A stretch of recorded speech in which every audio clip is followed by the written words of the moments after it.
This was one of those episodes that I can really sit down and watch. Not because the first part of the episode was anything like special in particular, but I really thought, and by the way, I can sit down and watch again and again and again. That's what I meant to say. But I really thought that the ending of the episode was fantastic. Let's go ahead and talk about episode 123 of Dragon Ball Super. Hope you guys enjoyed the review. If you do, you know what to do. Please consider subscribing. Let's go ahead and talk about it. So, best part of the episode, hands down, was Topo putting his hands up and the dab where he's like, oh, where's the other one at? Whenever Gohan and 17 decided that they can't really coordinate attacks. That was the best part of the episode.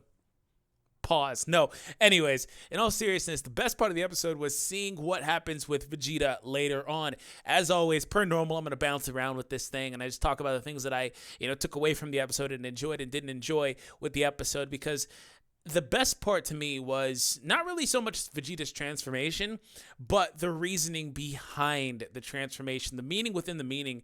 The character has grown just so much, right? So much has changed for this character since Z, and you kind of have to appreciate it. I mean, he's not the same old hard, bad ASS, and stuff like that, but he is just a totally different guy. And the reason that he wanted to go ahead and get that transformation, of course, aside from the fact that, he was like, yo, I'm not strong enough. He had to come to that realization within himself that he was not strong enough to fight JIREN and beat JIREN. And of course, he needed to beat JIREN not only for his own well-being and his own family's well-being, but also to keep a promise that he made to Kaba.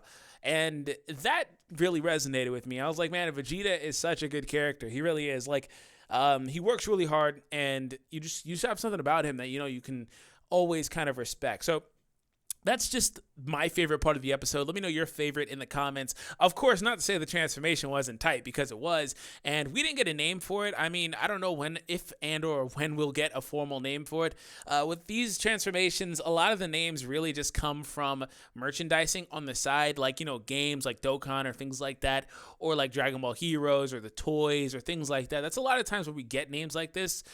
We never even got a formal name for Trunks' transformation, for example, within the anime or the manga. They never said what the name was. As far as I can recall, the manga Centric did not as well.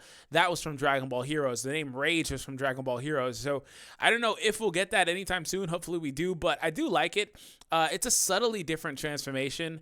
And, it just only has the darker shading on the hair, which it kind of looked like he was going, I'm not going to call it blue 2 because I don't really know if they're going to do that name scheme, but kind of looked like he did do something akin to that, and that the hair just, changed a little bit, got a darker complexion to it. Also, the pupils were, a little bit different, as you can tell, a little bit more prominently from the ending sequence and things like that. And then also the aura lightened up a bit by picking up some of those sparkles too, which I think the sparkles are a nice little touch. I think that looks pretty cool. And I really did like the fact that, he got that and Goku got Kaioken. Of course, Goku's had Kaioken for a very long time, but I do like the notion that these characters don't have the exact same transformations. Now, I don't know how powerful it is relative to Kaioken, because Vegeta's weird. He kind of gives you the feeling that, he's strong and equal to Blue Kaioken at some points, but then sometimes Goku does something really weird as Blue Kaioken, that gives you a different feeling. So it's kind of hard, and that's not really Vegeta's fault. It's more of a fault of the show, but it kind of still seems like that form can't really equate to Ultra Instinct, but still, it's just a really nice thing, right? And I only say that because it just seems like Ultra Instinct is what this has all been leading up to, right? So Goku's going to master Ultra Instinct. He's going to wind up beating Jiren. We know how this is going to end, right? So I did enjoy that, and I really enjoyed the notion behind it, in all seriousness. Also, Frieza, like I talked about in the last review, he's just basically letting Dispo beat up on him a little bit. He's like, oh, well, I can't believe you would think that would be enough to beat me.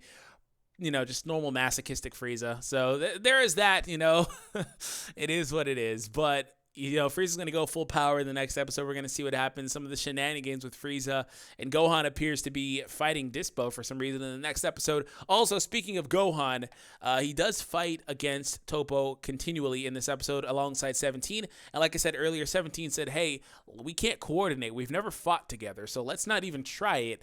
But what I want you to do is I'm going to distract them, and when you get the opening, eliminate me and him together. And Gohan fires a huge Kamehameha at him, and I swear that they have have used that same exact Kamehameha animation in like 3 or 4 episodes so far in this tournament arc, but it looks really good, so I don't really mind it. But I swear I've seen it. Same, speaking of the same animation thing, they showed the Jiren fist thing like 3 or 4 times in this single episode, and I was like, really?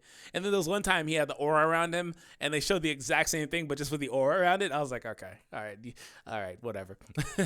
I won't let that bother me too much, but I noticed it, right? But still, Gohan fires this Kamehameha, and it almost eliminates Topo, but Topo's not going out that easily, which is cool. I mean, I feel like there's more for Topo. He has to have his big moment. Topo hasn't really had that. He's been in a few fights in the tournament, but nothing really super prevalent. So, it's kind of a waste. Of course, we know that Jiren is the main big kahuna for that universe, but it's still kind of a waste of a really, really powerful character, second most powerful character on their team, to just let him get eliminated like that. For example, if Dispo got eliminated that way, I wouldn't mind it so much. I feel like Topo and Jiren are enough, mainly Jiren. But if Dispo got eliminated that way, I wouldn't mind it, because we already knew earlier that Dispo was running low on fumes. So unless he pulled some of that Goku Vegeta, I can regenerate all my power to continually transform in the course of 3 minutes 50 times, some of that plot armor that those two have, then Dispo still has to be kind of weak on reserves and stuff like that. So I don't know, man. It just seems like so many people should be weak on energy, but they're not, because, but they say they are, and the show says they are, but they're not really. So I don't know. But next week, we are going to see some more of that Dispo action as well, along with Topo action. As far as the 17 thing, I thought that 17 kind of foreshadowed that he's going to be one of the next ones out. It really feels like that. I don't know what they're doing with that, but it seems like in the next episode, 17 may fight on his own and they'll kind of split off. But I really did feel that way. Speaking of 17, let's talk about 18. 18 called the guy arrogant snob, man. That was pretty funny in the episode. Aside from that, it was really cool to see the way that Goku was freaking using the instant transmission, the instantaneous movement. I love that this guy does it tactfully within fights now. Like in Super, he does it so much. Like, I think that was first shown in like manga chapter 15 or something like that, where Goku and Vegeta are training and Vegeta can't touch him because Goku's just intertransmissioning all over the place on Whis' planet. And he didn't really do that in Dragon Ball Z, right? He had the instant transmission, but it was just used as this mechanism to allow him to get from point A to point B, really. But in this show, he uses it mid-fight. Now, it wasn't exactly super prevalent because, at a certain point, these characters know where you're going to be, anticipation, speed, and all these different factors, so it really didn't give him that big of an advantage against Jiren, but I do love that he just teleports all over the place, right? It kind of puts a different spin on it aesthetically for the viewer to watch. And while he was doing that, he did something entirely different. I don't think he's ever done something like that. Maybe he has. He did something similar, I guess, in the Frieza saga, where he put the energy balls in the water and sent them flying up, just different usages of your energy. He was able to create landmines. He condensed his energy and just dropped them to where they were super small, to where he knew where they were, but Jiren didn't even notice them. So he basically put those down there and proceeded to bait Jiren into walking into them, and they just started going off, bro, like bombs, literally like landmines. And they say in the episode they're like landmines. So that was awesome to see. And then a little bit forward after that, Goku almost gets a clean elimination on Jiren. In that kick that he sent on Jiren, after he used the Destructo Disc was able to cut up the little piece of the arena that they were on. That kick that he sent on Jiren to send him flying down and into the void, basically, just felt so powerful to me. Just like, boom, you could hear it. And I was like, dang, bro. And really, I want to kind of say this really quick. Let's not forget that this is like Kachin. So they're sitting there like shooting blasts, and Jiren's punch shockwaves or whatever they are flying through these boulders and stuff. And, they've been breaking this stuff up a lot lately. Let's not forget that this is a really, really, really dense material. So these guys' hits are super powerful and super concentrated to be breaking through this stuff with punches and kicks and with energy. These are really powerful guys, right? And you can really just tell it. And I think a lot of that gets kind of left by the wayside. We don't really realize that they're not just standing on regular rubble, rocks and stuff. They are standing on one of the most powerful alloys in the universe, if not the most powerful. So just keep that in mind as well. But All in all, I thought that Jiren had some nice moments in here. It's going to be really nice to see what happens with Goku and Vegeta moving into the next episode.